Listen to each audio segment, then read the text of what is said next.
Recently, I attempted a Nuzlocke of Pokémon Yellow, and it was fun. Was it as fun as throwing dinner plates at passing pedestrians? Of course not, but it was still an enjoyable experience.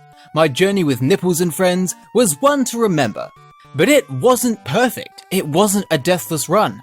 It was nearly deathless, but it wasn't deathless. There is blood on my hands, so I've resolved to try and better myself and continue the journey into the next generation, this time keeping everyone alive in a Nuzlocke of Pokémon Crystal. Am I up to the challenge? Do I have what it takes to lead my team of misfits to a perfect victory? Will I have enough dinner plates to throw at passing pedestrians? All these questions and more will probably be answered. This is the Pokémon Crystal Nuzlocke. Our journey begins in New Barktown, but if this is the new Barktown, what happened to the old Barktown? Professor Elm is looking for help, but instead of putting out a job ad like a normal person, he directly asks his neighbour if he can use her young boy. In other words, me. Our dear mother considers this potentially pedophilic request and sends us his way post-haste. Unfortunately, Professor Elm doesn't blow my back out. He instead gets me to help with his research, which involves gifting me a Pokemon and sending me to visit Mr. Pokemon, which is really on the nose for a name. It's like if Sherlock Holmes was called Mr. Detective. But then I guess that's how a lot of surnames came to be. People with the surname Miller came from families that worked in mills, people with the surname Carpenter come from families that did carpentry, so I guess Mr. Pokemon is from a family that does Pokemon. Oh. Oh dear. To actually make it to Mr. Pokemon's house in one piece, we'll need to be able to defend ourselves from the bloodthirsty monsters that inhabit the Johto region, so Professor Elm decides to gift us one of 3 Pokemon. If he really cared about our safety, he'd let us have all 3, but I suppose he's saving those for the next kids he's getting to do his dirty work. I decided to choose the best of the 3, which is naturally Totodile. Totodile being a crocodile for some reason reminds me of pirates, and when I think pirates, I think scurvy. So that's going to be his name. He's low in vitamin C, but high in determination. With our partner in tow and our mission clear, Captain Scurvy and I disembarked from New Barktown to find Mr. Pokemon. A stroll through Cherry Grove City with this random old man teaching us the basics of adventuring and a small trek further north leads us to Mr. Pokemon's house, where not only Mr. Pokemon himself was waiting, but also Professor Oak. I was joking when I made that pedophile gag earlier, but seeing as I've been passed between 4 different old men within the span of 5 minutes, I'm not so sure it's a joke anymore. Mr. Pokemon gives us a mystery egg, which is apparently a big deal.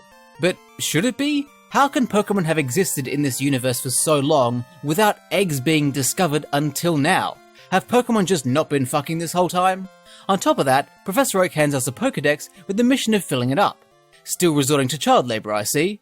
As we leave though, we get a call from Professor Elm. These old men just won't leave me alone. I'm flattered, but fuck me. No wait, that's what they want. Apparently one of the other Pokemon in Elm's lab was stolen and he begs us to come back. I wonder if he called us before the police. On the way, we encounter this red-haired boy with a chikorita. Gingers are inherently evil, so Captain Scurvy and I quite rightly pummel him into the dirt.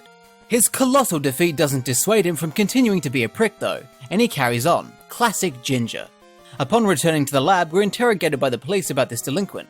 All the officer needs is his name. The game introduced him to us as Huh? He himself said his name was Huh? So I'm going with Huh? Apropos of nothing, Elm suggests we leave home again to take on the Johto Pokemon League. He seems to think that Captain Scurvy and I are up to the task. I guess beating up a ginger was enough to prove my worth. And besides, why wouldn't we take up the challenge? What have we got to lose? Well, apart from our lives, this is a Nuzlocke after all. We say our goodbyes to Mummy because she knows I'm a man now, and we leave New Barktown for good. We receive 5 Pokeballs from a stranger, and thus the journey begins. But we can't go at it alone. Every captain needs a crew. So before we take on Johto's jolly old gym leaders, we need to find some recruits to join Scurvy on this adventure. Right, who's going to be Captain Scurvy's first mate?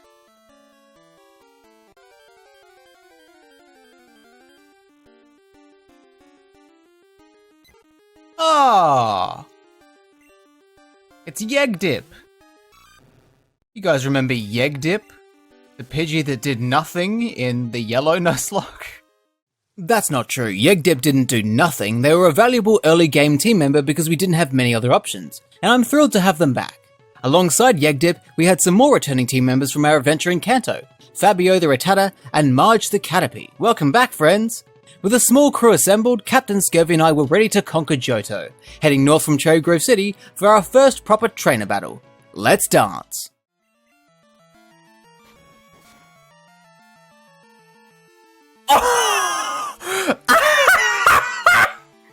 Oh my god!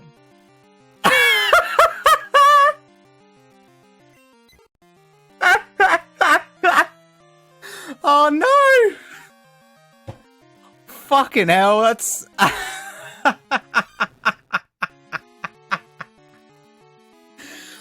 Well, so much for Captain Scurvy's first mate.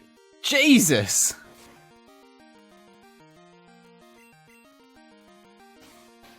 Oh my god. That's so fucking funny.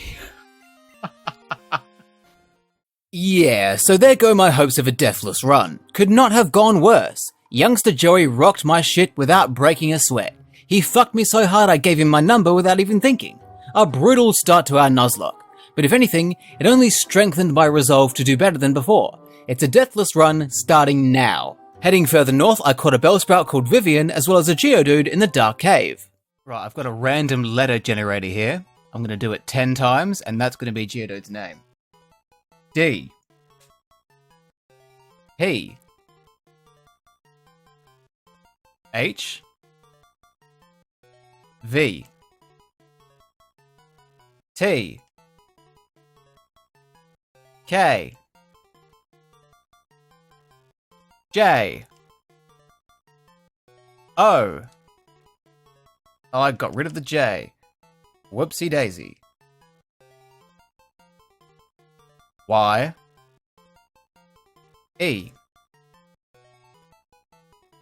Diffov took Joy. I'm just going to call him Joy. I think that naming system, I'm going to retire it immediately. That did not work.